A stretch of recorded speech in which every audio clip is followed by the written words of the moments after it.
오늘 하루 어떻게 지내셨습니까? 네, 그렇게 지내셨죠? 오늘 함께 예배하는 자리 가운데 하나님께서 예비하신 평안이 여러분 삶 가운데 함께 하시기를 주의 이름으로 축원합니다. 평안을 축원하지만 우리가 살아가고 있는 시대가 그렇게 만만치는 않은 것 같습니다. 산업사회를 기준으로 해서 우리 시대를 4차 산업혁명 시대라는 이야기를 들어보셨을 겁니다. 4차 산업이라고 하는 게 딱히 뭐라고 정의하기가 아직은 진행 중이니까 나중에 이제 역사가 평가를 하겠지만 되게 그렇게 얘기하죠. 인공지능이라든지 AI라고 하는 로봇 기술, 지금도 무인 자동차 기술들에 대한 이야기를 하는데, 그리고 생명공학 이런 기술들이 혁명이라고 부를 만큼 빠른 변화, 발전을 가져오면서 기존 산업에 큰 변화가 일어나고 있다. 그래서 4차 산업혁명의 시대 이렇게 말합니다. 또 아직도 끝나지 않은 코로나19 팬데믹 상황 때문에 그런 산업들이 또 추진력을 받은 산업도 있다는 거죠. 그래서 비대면이라든지 가상현실이라든지 그런 뉴스에 나오는, 언론에서 다루는 그런 기술들은 가속이 됐다고도 합니다. 그래서 이제 세계가 앞으로 어떻게 될 건가, 어떤 방향으로 흘러가게 될 건가 저도 잘 모르겠습니다. 혼란스럽기만 하지요. 그게 또 산업의 그런 영향이 제일 많이 드러나는 게 증시잖아요. 주식시장. 주식시장이 날마다 요동을 칩니다. 그리고 언제부턴가 잘 알지도 못하는 무슨 가상화폐라고 하는 게 등장을 해서 젊은이들까지 다 여기에 휩쓸려서 난립니다. 그런 혼란스러운 시대, 오늘은 어떻게 지내셨는가 궁금해서 먼저 물었습니다. 이 산업혁명이라고 하는 말이 벌써 4차 산업혁명이니까 1차 산업혁명도 있었겠죠. 그 1차 산업혁명은 언제 있었냐면 18세기에 있었습니다. 18세기에 이 산업혁명이라고 하는 말이 처음 사용된 곳이 영국이었습니다. 그 시기에 영국도 마찬가지였습니다. 지금부터 300년 전이지만 그때도 혼란스러웠다라고 하는 거죠. 큰 변화의 물결 속에 다들 우왕좌왕하는 그런 시대. 관련해서 재밌는 글을 봤는데요. 뉴턴은 들어보셨죠? 아이작 뉴턴이라고 하는 근대 과학의 어떤 아버지라고 부르는, 그래서 사과가 나무에서 떨어지는 걸 보고 만류인력의 법칙이라고 하는 것을 발견했다는 그런 천재 과학자 뉴턴이 그 시대에 살았는데, 뉴턴도 주식을 했다고 하더라고요. 뉴턴이 주식 투자를 해가지고 하루아침에 쫄딱 망했다는 거예요. 천재 과학자였는데 뉴턴도 주식시장은 어떻게 예측을 못했던 것 같습니다. 평생 모은 재산을 주식에 투자했다가 하루아침에 다 휴지가 되어버렸다는.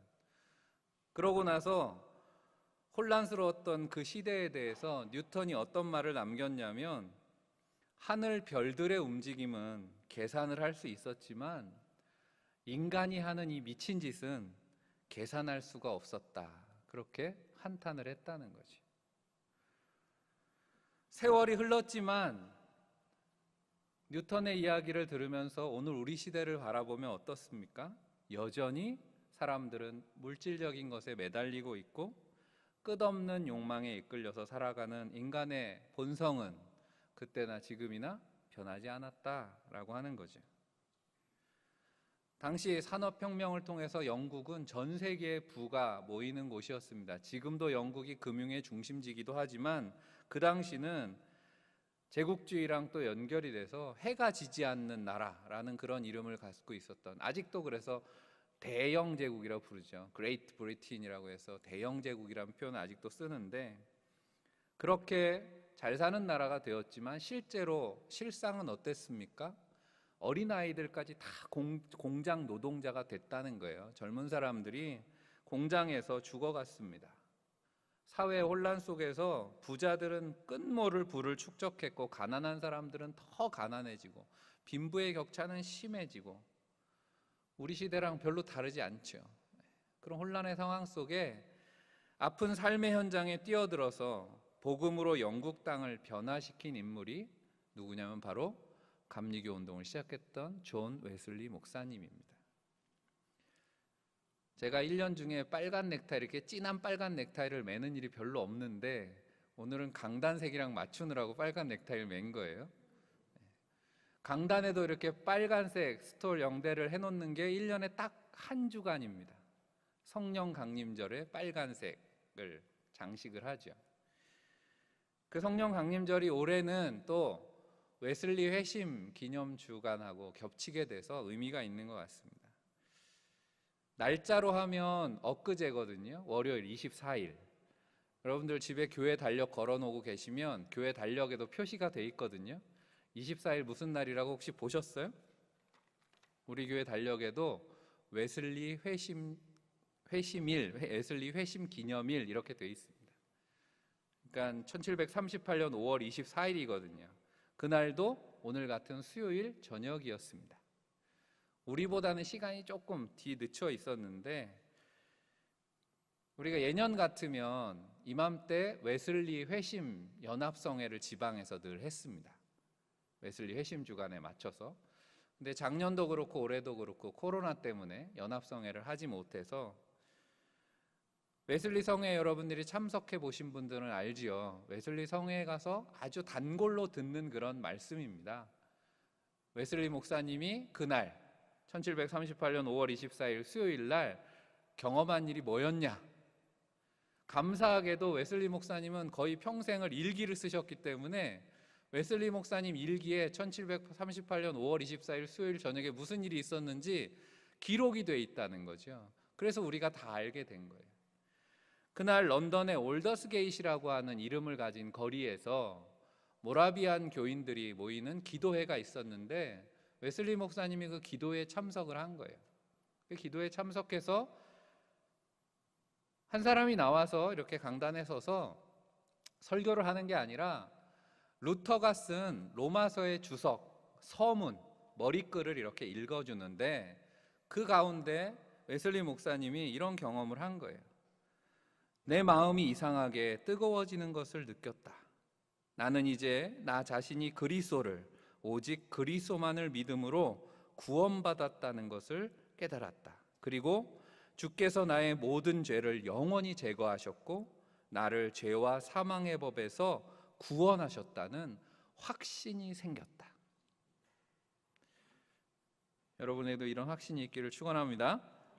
우리가 흔히 이 장면을 존 웨슬리 목사님의 회심이라고 하지만 또 그걸 좀 구분해서 안 믿던 사람이 믿는 회심이 아니라 신앙생활 잘 하던 사람이 확신을 얻게 되었고 그 삶이 변화되었다는 그런 의미에서 복음적 회심이라는 표현을 쓰는데 웨슬리 목사님의 복음적 회심 사건을 기록하고 있는 일기 내용이죠. 웨슬리 목사님의 생애와 사역에 있어서 이날의 이 사건은 큰 이정표가 됐죠. 우리가 성령 강림절 사건을 우리가 절기를 기념하는 이유가 뭐겠습니까? 교회 생일이잖아요. 성령 강림절을 통해서 그날 마가의 다락방에서 초대교회 성도들이 성령 체험을 했고 그리고 예수님께서 약속하셨던 대로 사도행전 1장 8절에서 너희가 기다리라 성령이 너희에게 임하시면 너희가 권능을 받게 될 것이다. 너희가 능력을 가지고 땅끝까지 복음의 증인이 될 거다라고 하는 그 약속의 말씀이 성취된 날이 성령 강림절이니까요. 그래서 우리가 성령 강림절을 기념하고 교회의 생일 삼는 건데 그 마가의 다락방에서 일어났던 일이 예루살렘 초대교회의 시작이 됐던 것처럼 웨슬리 목사님이 이 5월 24일 수요일에 그 저녁에 경험했던 그 뜨거운 성령의 체험을 통해서 감리교 부흥운동을 시작했다는 거죠. 오늘날 우리가 원주 제1 감리교회 교인으로 이렇게 모여서 수요일날 예배하고 있는 그 시작이 어쩌면 그날 저녁에 그 사건이었다고 이야기해도 과언이 아니다라고 하는 거예요. 당시 영국 왕실의 고문 변호사였던 어거스틴 비렐이라고 하는 분이 그 요한 웨슬리 목사님 일기에 보면 웨슬리 목사님에 대해서 이렇게 소개하는 글을 써놨는데 웨슬리 목사님을 이렇게 평가했습니다. 그 당시에 살았던 그 영국 왕실의 고문 변호사가 웨슬리 목사님에 대해서 이런 글을 남겼어요. 단 한 명의 인물이 그토록 많은 사람의 정신에 영향을 준 일이 없었으며 단 한 사람의 목소리가 그토록 많은 사람들의 심금을 울린 일이 없다. 일생을 통해서 영국을 위해서 그토록 많은 일을 한 사람은 일찍이 없었다라는 회고를 합니다. 웨슬리 목사님 같은 분은 없었다는 거예요. 영국 역사에 전무후무한 웨슬리 목사님을 통해서 그날 그 성령 충만한 경험을 통해서 감리교 운동이 영국 전역에서 벌어지게 되고 18세기 그 산업혁명 아래에서 혼란스러웠던 그 영국 사회가 감리교 운동을 통해서 커다란 영적인 영향력을 받았다라고 하는 그런 감리교 운동의 원동력이 되는 사건이었다는 거죠. 지금부터 283년의 시간이 흐른 겁니다. 283년이라고 하는 그런 시간에 큰 간격이 있고 또 런던, 영국의 런던과 원주는 또 얼마나 멉니까? 그 먼 거리의 차이가 있지만 그날 그 저녁에 웨슬리 목사님의 마음을 감동시키셨던 주님의 성령은 오늘 이 시간 이 자리에도 함께 하시는 줄 믿습니다. 오늘 혹시 힘들게 하루를 보내신 분들은 없습니까? 목사님 오늘 저 정말 힘들었어요 하시는 분 있어요? 예전에 부흥회를 하면 부흥 강사님들이 은혜를 사모하는 마음 가지고 늦지 말고 빨리 와가지고 앞에 앉으라고 그런 의미로 뭐라고 얘기하셨냐면 앞자리는 무슨 자리? 네. 오늘 좋은 자리 앉으신 거예요? 네. 그럼 뒷자리는 무슨 자리예요? 네, 그 자리예요. 금자리만 못한 자리겠죠. 그래서 은혜를 사모하라 이랬는데 오늘도 사모한 마음으로 나오신 줄 믿습니다. 그런데 일기에 보면 웨슬리 목사님이 그날 그 집회에 참석할 때 이런 것까지 다 일기에 써놨어요. 별로 내키지 않는 마음으로 갔다. 별로 내키지 않는 마음으로 간 거예요. 누구랑 약속이 있어서 간 건지 아니면 뭐 습관을 따라서 저녁에 기도하러 간 건지 웨슬리 목사님은 아침부터 저녁까지 다 스케줄을 짜고 신앙생활을 했던 분이기 때문에 그냥 본인의 영적인 스케줄을 따라서 갔겠죠. 그런데 그날 그 기도에는 왠지 마음이 내키지 않았다는 거예요. 그 마음이 내키지 않으면 여러분 보통 어떻게 하고 앉아 있습니까? 앞자리에 나와서 앉을 리가 없죠. 어디 구석 자리에 가서 앉게 되겠죠. 그리고 언제 끝나나 뭐만 보게 돼요? 시계만 보게 되는 거죠. 웨슬리 목사님도 그러지 않았을까? 왜냐하면 그 일기의 앞뒤를 보면 마음에 번민하는 내용이 있었습니다. 그리고 몸도 마음도 지쳐 있었습니다. 우리도 피곤하고 지치면 그렇잖아요. 준비되지 않는 마음으로 그냥 습관을 따라서 예배할 때가 있습니다. 그런데 그런 마음으로 오늘 예배하러 나왔다고 하더라도 힘내시기 바랍니다. 준비되지 않는 그런 마음으로 나와도 된다 그런 말을 하는 게 아니라 우리의 기분이나 상황에도 불구하고 웨슬리 목사님에게 그렇게 역사하신 것처럼 우리에게도 하나님은 언제나 사랑으로 역사하시는 줄 믿습니다. 제가 웨슬리 목사님의 그 신앙적 회심 사건을 볼 때마다 늘 궁금했어요. 그날 기도회에서 웨슬리 목사님이 누군가 루터가 쓴 로마서 주석, 그 주석에 서문, 머리글을 읽고 있는데 마음이 뜨거워졌다 그랬거든요. 궁금하잖아요. 로마서 주석 서문에 어떤 내용이 있었길래 어떤 내용을 듣다가 마음이 뜨거워졌을까? 근데 웨슬리 목사님 일기에 그 내용은 쓰여 있지 않더라고요. 제가 가지고 있는 웨슬리 일기에는. 그런데 우리가 그 힌트를 찾아볼 수 있습니다. 웨슬리 목사님이 그날 받은 그 은혜의 감동이 뭐였을까라고 하는 것이 바로 오늘 우리가 읽은 에베소서 본문에 있다는 거예요. 그래서 오늘 본문을 정한 거죠. 웨슬리 목사님이 이 5월 24일에 회심 경험을 하고 나서 그 다음에 이제 공식적으로 강단에 서게 된 것이 2주 정도 지나서 옥스퍼드 대학 강단에 예배당에서 설교를 했습니다. 그 설교한 본문이 오늘 우리가 읽은 에베소서 2장 8절 말씀이에요. 에베소 2장 8절 말씀을 가지고 올더스 게이트의 경험 이후에 처음 설교를 하는데, 설교의 제목도 뭐였냐면 믿음으로 말미암는 구원이라는 제목으로 설교를 했어요. 에베소 2장 8절 말씀을 가지고 믿음으로 말미암는 구원이라는 제목으로 설교를 했습니다. 그러니까 당시 설교 제목을 통해서 우리가 알게 되는 거죠. 웨슬리 목사님이 그날의 경험이 토대가 돼서 이 설교를 했겠구나라는 거예요. 웨슬리 목사님은 뒤에 나중에 이제 감리교인들을 훈련하기 위해서 설교집을 만들었습니다. 그래서 설교집을 만들어서 그 설교집을 사용하게 했는데, 그래서 우리가 지금도 목사님들은 다 한 권씩 가지고 있죠. 웨슬리 목사님 이제 감리교 표준 설교집이라고 하는, 그래서 몇십 편의 설교를 모아놓은 감리교 표준 설교집을 만들면서 그 표준 설교집에 이 에베소 2장 8절 믿음으로 말미암는 구원이라고 하는 설교를 표준 설교집에 첫 번째 놨다는 거예요. 1번 설교가 바로 이 설교입니다. 이 에베소 설교를 표준 설교집에 1번에 넣었다는 건 무슨 말이겠어요? 감리교인들의 신앙과 어떤 신학의 기초가 되는 가장 첫 번째가 바로 이 믿음으로 말미암는 구원이라고 하는 거겠죠. 웨슬리 목사님이 감리교 신앙에서 첫 번째로 강조한 내용이라면 오늘 살아가는 감리교인 우리들도 당연히 이 내용을 중요하게 여기고 잘 염두에 두고 있어야 되겠죠. 우리가 오늘 나누게 될 말씀은 이제 8절만 하는 게 아니라 1절부터 10절이기 때문에 두 번째 정도 나누게 될 이야기가 이 8절에 대한 말씀입니다. 그때 가만히 귀담아 들어보세요. 우리가 에베소서를 읽으면, 에베소서 읽으면서 발견하게 되는 에베소서 말씀의 특징이 있습니다. 여러 가지 특징 중에 자주 나오는 말씀이 어떤 표현이 나오냐면, 따라해 봅시다. 그리스도 예수 안에서. 그리스도 예수 안에서라고 하는 표현이 에베소서에서 많이 나와요. 물론 에베소서에만 많이 나오는 게 아닙니다. 바울 서신에 다 많이 나오죠. 사도 바울이 많이 사용하는 표현이고 굉장히 중요한 표현입니다. 그리스도 예수 안에서라고. 그런데 에베소서에서 유독 많이 나와요. 분량으로 치면 짧잖아요. 에베소서가 짧은 서신인데 그보다 훨씬 긴 로마서에서만큼 그렇게 많이 나오는 게 그리스도 예수 안에서라고 하는 표현입니다.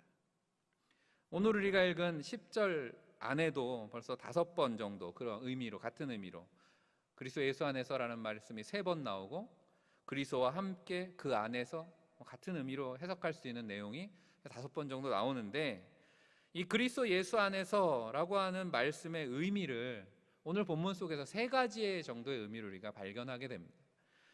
첫 번째는 먼저 그리스도 예수 안에서라는 말은 은혜 안에서라는 말로 바꿀 수 있습니다. 은혜 안에서라는 거예요. 우리의 공로나 의지와 상관없이 하나님께서 우리에게 베풀어 주시는, 값없이 베풀어 주시는 것을 우리가 은혜라고 이야기합니다. 그러니까 우리가 알고 있는 어떤 성경에 나오는 용어들의 의미들, 이게 중요하죠. 그 은혜 중에서 가장 큰 은혜가 뭐죠? 은혜 중에 은혜. 요한복음에 보면 사도 요한은 은혜 위에 은혜 이렇게 표현했거든요. 그 은혜 위에 은혜 중에 가장 큰 은혜가 뭐예요? 바로 예수 그리스도라는, 예수 그리스도가 우리에게 가장 큰 은혜다라는 거예요. 그리스도 예수 안에서라는 말은 그래서 은혜 안에서 이렇게 바꿔서 사용할 수 있다는 의미죠. 우리가 본문을 통해서 확인할 수 있습니다. 1절 말씀에 그는 허물과 죄로 죽었던 너희를 살리셨도다. 예수 그리스도가 우리를 살리셨다는 거예요. 그리스도가 우리를 살리셨기 때문에 은혜입니다. 그런데 5절에 반복해서 똑같은 표현이 나오거든요. 5절 말씀을 통해서 그리스도가 은혜인 것을 우리가 확인하게 됩니다. 허물로 죽은 우리를 그리스도와 함께 살리셨고 너희는 은혜로 구원을 받은 것이라 설명을 해주고 있죠. 뒤집어 말하면은 그리스도와 함께 살리셨다는 말씀은 하나님께서 이제 그리스도를 통해서 우리를 구원하셨다는 말씀인데, 그리스도와 함께 살리셨다는 말씀 우리가 뒤집어 읽어보면 그리스도가 함께하지 않으셨으면 우리는 살 수가 없었다라고 하는 말씀이 되는 거기 때문에, 죄인인 우리를 위해서 그리스도가 대속의 피를 흘려서 죽으셨기 때문에 우리가 살 수 있었다라는 말씀이죠. 그러니까 구원받았다라는 말은 오늘 본문대로 우리가 구원을 정의한다면 구원은 죽었던 자가 사는 것이다라고 하는 거예요. 죽었던 자가 산다는 것은 인간의 능력 밖에 있는 일입니다. 앞서도 4차 산업혁명이면 생명공학에 굉장히 발전을 가져왔다 하지만 아직도 생명이 뭔지는 모른다는 거예요. 죽었던 사람을 살리는 기술은 없습니다.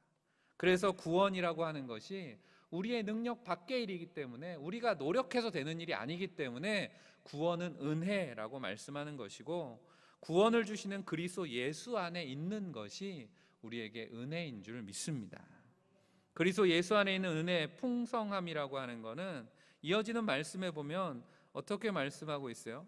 허물로 죽은 우리를 그리스도와 함께 살리셨고 또 함께 일으키사 그리스도 예수 안에서 함께 하늘에 앉히시니. 함께라는 말이 계속 나오잖아요. 그리스도와 함께하면 우리 안에 어떤 일들이 벌어지는가?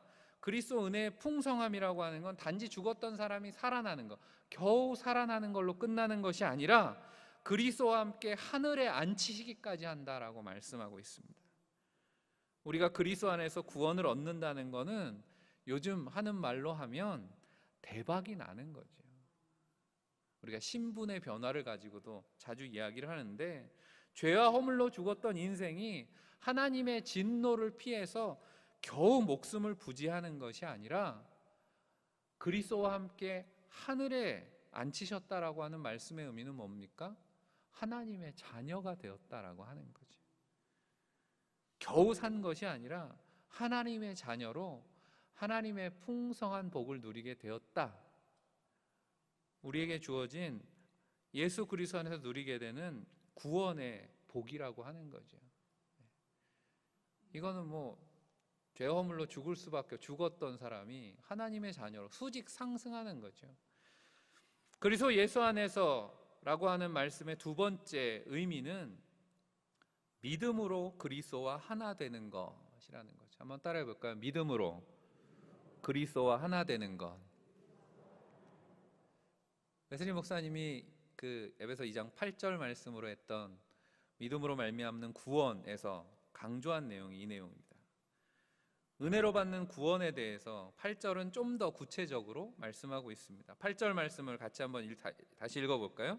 너희는 그 은혜에 의하여 믿음으로 말미암아 구원을 받았으니 이것은 너희에게서 난 것이 아니요 하나님의 선물이라. 아멘. 한 절만으로도 은혜가 되는 말씀이죠.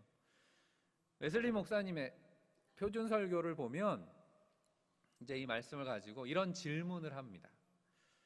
우리가 구원을 받을 수 있는 것은 어떤 믿음에 의한 것인가?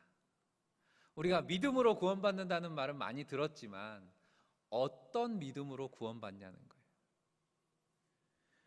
믿음이라고 다 같은 게 아니라는 말씀이죠. 어떤 믿음이냐는 거예요. 여러분에게는 어떤 믿음이 있냐는 거예요. 구원받는 믿음이 있고 그러면 다른 믿음이 있는가? 믿음에도 다른 믿음이 있다는 거예요. 구원받는 믿음과는 다른 믿음이 있다는 거예요.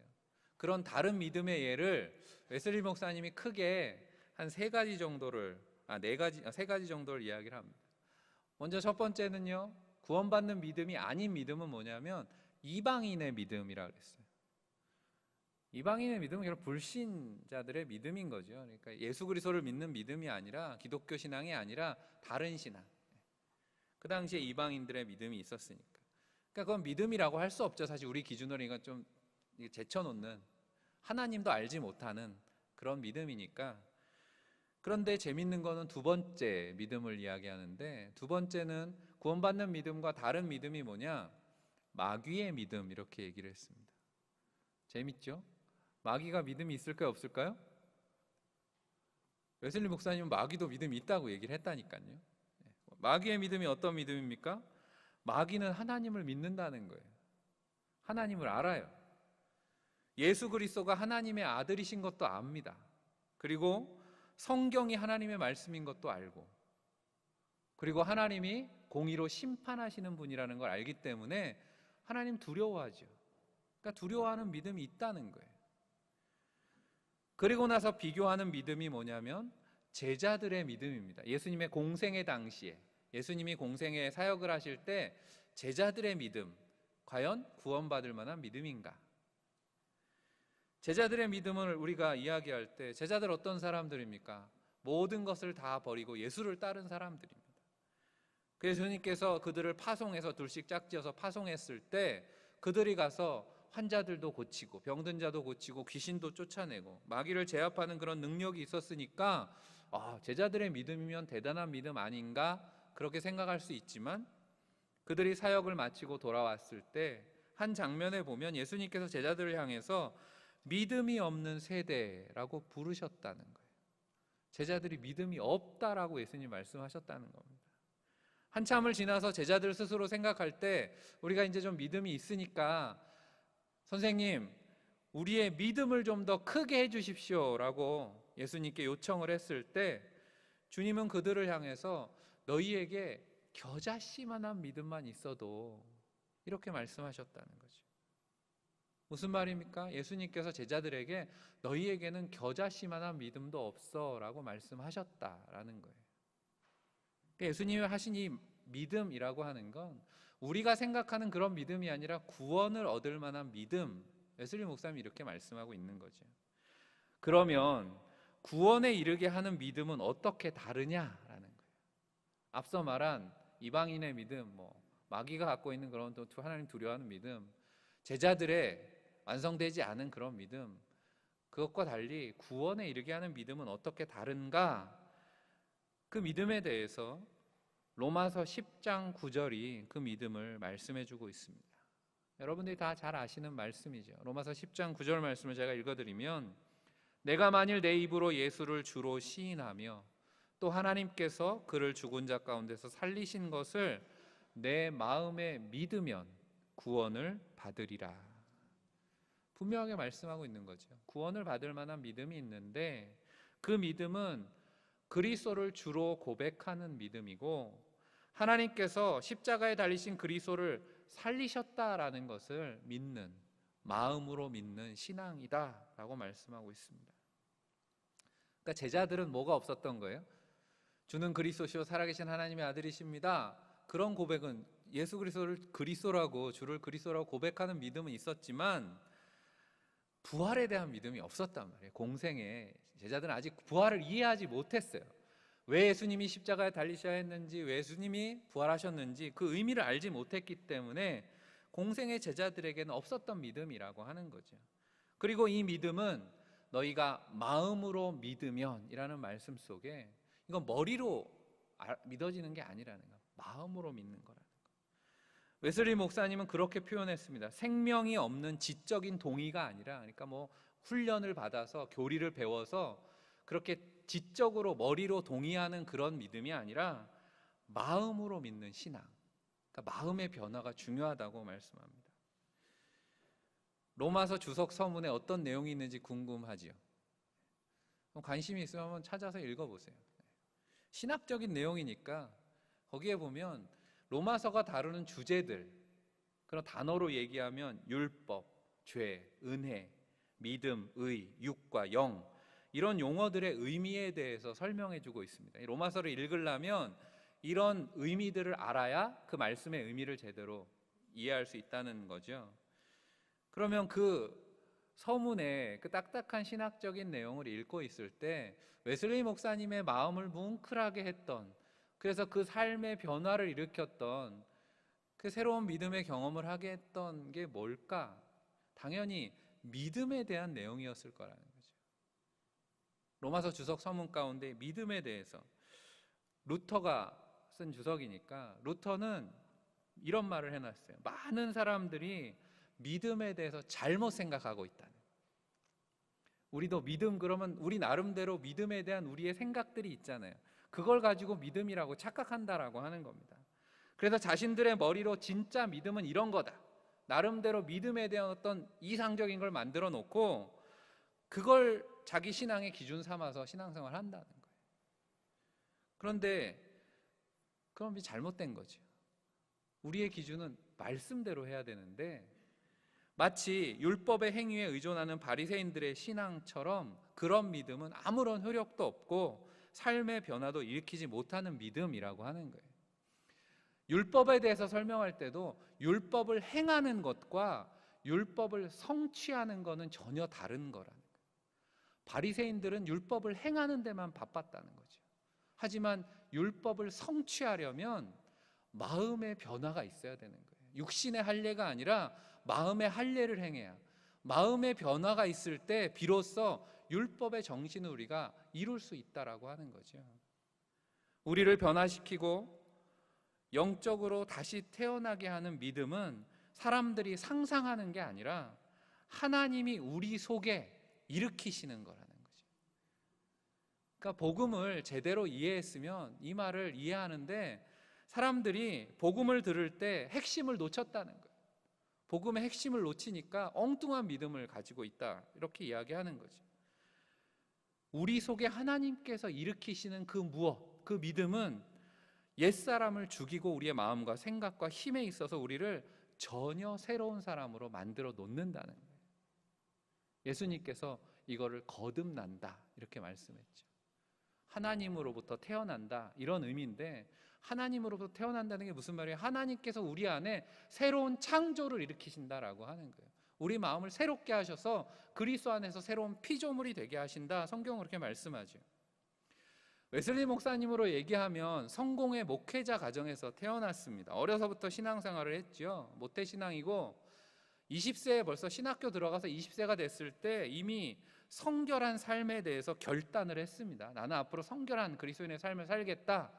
그래서 우리가 규칙쟁이라고 하잖아요. 메소디스트라는 별명을 들을 정도로 규칙적인 신앙생활을 하고 미국 조지아에 선교를 갔다 오기까지 한 그런 웨슬리 목사님이었지만, 그의 안에 그런 믿음을 아직 경험하지 못했다는 거예요. 어쩌면 우리가 쉽게 생각해 볼 수 있는 거는, 사도 바울이 그랬잖아요. 사도 바울도 내가 바리새인 중에 바리새인, 율법의 열심으로 얘기하면은 누구에게도 뒤지지 않는, 그런데 그 바울도 부활하신 주님을 만나기 전까지는, 그래서 십자가의 의미를 깨닫기 전까지는 그는 유대교인 신앙에 갇혀 있었다는 거죠. 그런 사도 바울처럼 웨슬리 목사님도 그랬던 건 아닐까라는 거예요. 성공회라고 하는 게 카톨릭이랑 좀 비슷하죠. 개신교이긴 하지만 자신의 의의를 앞세우는 그런 카톨릭, 그런 성공의 신앙에 갇혀 있었는지도 모르겠다라는 거예요. 그런 마음이 하나님이 주시는 마음으로 그날 뜨거워졌다는 거예요. 나를 구원하는 것은 다른 무엇도 아니고 오직 그리스도, 예수 그리스도만을 믿는 믿음이라는 사실을 확신하게 되었다. 그래서 죄와 사망의 법으로부터 내가 자유함을 경험했다, 그렇게 기록했습니다. 우리 안에도, 나에게도 하나님 내 안에 그런 믿음을 창조하시기를 주의 이름으로 간절히 축원합니다. 구원에 이르는 신앙, 곧 마음으로 그리스도를 믿는 신앙은 그리스도의 복음이 담고 있는 복음의 진수, 그 복음의 전체를 동의하고 받아들이는 거라는 거죠. 그래서 믿음으로 구원을 받는다는 것은 처음에 우리가 같이 고백했던 것처럼 믿음으로 그리스도와 하나 되는 것입니다. 마음으로 믿어서 구원에 이르는 것, 내 안에 그리스도가 나와 하나 되는 거죠.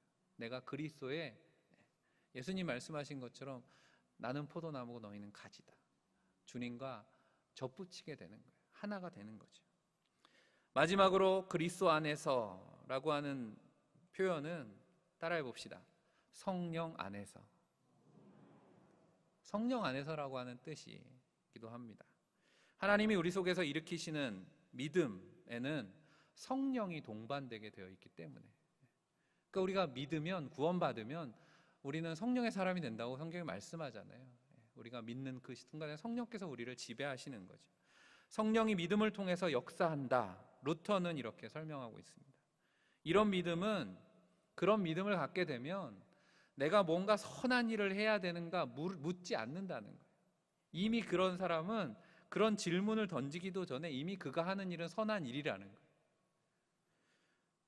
그러니까 우리가 믿음과 행함 구분해서 생각할 필요가 없다는 거죠.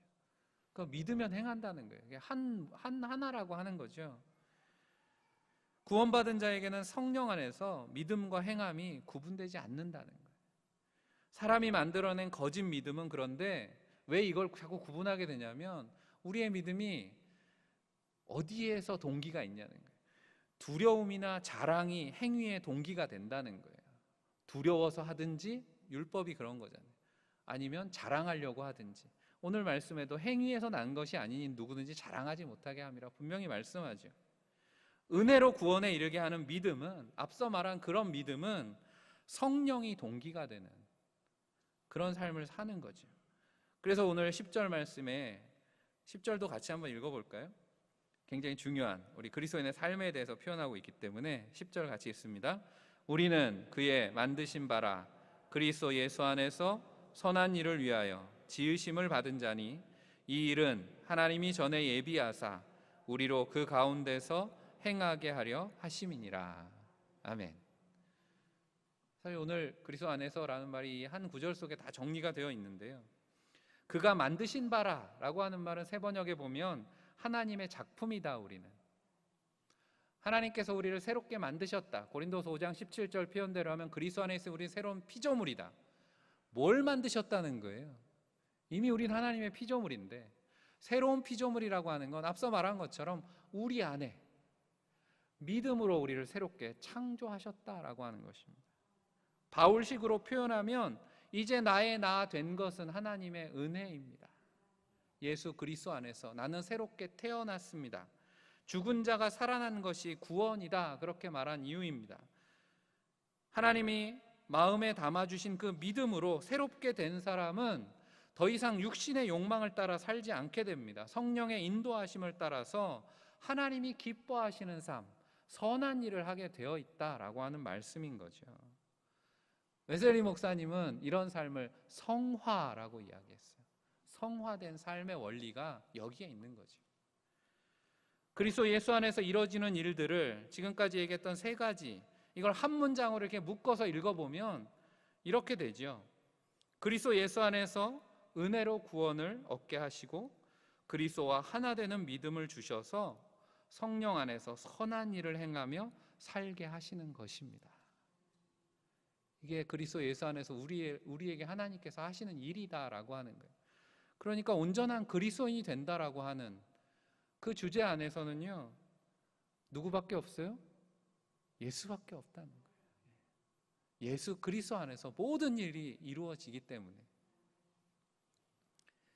작년 12월 초에 장례가 있었습니다.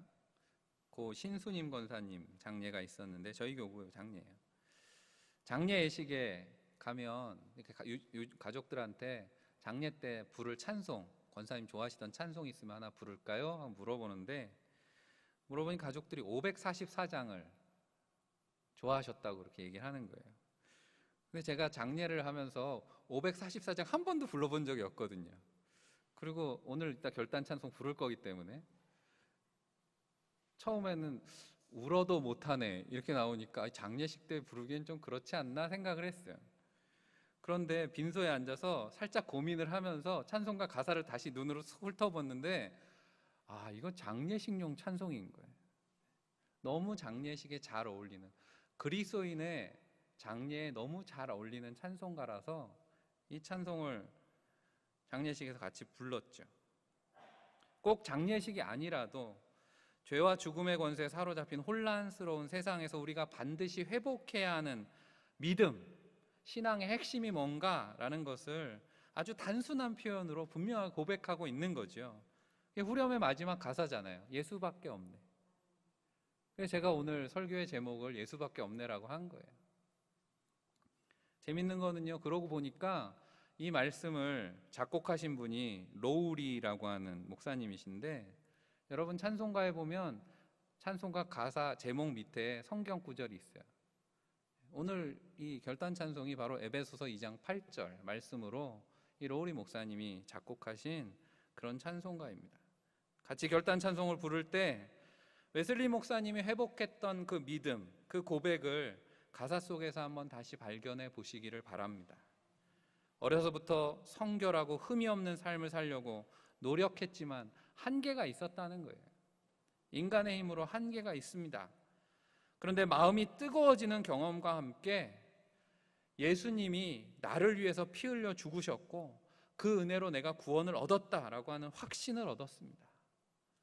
우리에게도 그런 확신이 있기를 축원합니다. 구원의 은혜는 머리가 아니라 마음으로 경험해서 얻는 하나님의 신비라는 것을 깨달았다는 거죠. 이 믿음의 고백이 오늘 우리가 회복해야 되고 한국교회가 감리교회가 회복해야 하는 그런 고백이 아닐까 생각합니다. 사랑하는 성도 여러분, 혼란한 세상 속에서 변하지 않는 우리의 소망은 예수밖에 없는 줄 믿습니다. 오늘 말씀처럼 예수 그리스도 안에서 주시는 풍성한 은혜와 구원의 믿음과 성령의 인도하심에 힘입어서 복음의 삶을 살아가는, 그래서 하나님 기쁘시게 하는 복된 성도들이 다 되시기를 주의 이름으로 간절히 축원합니다.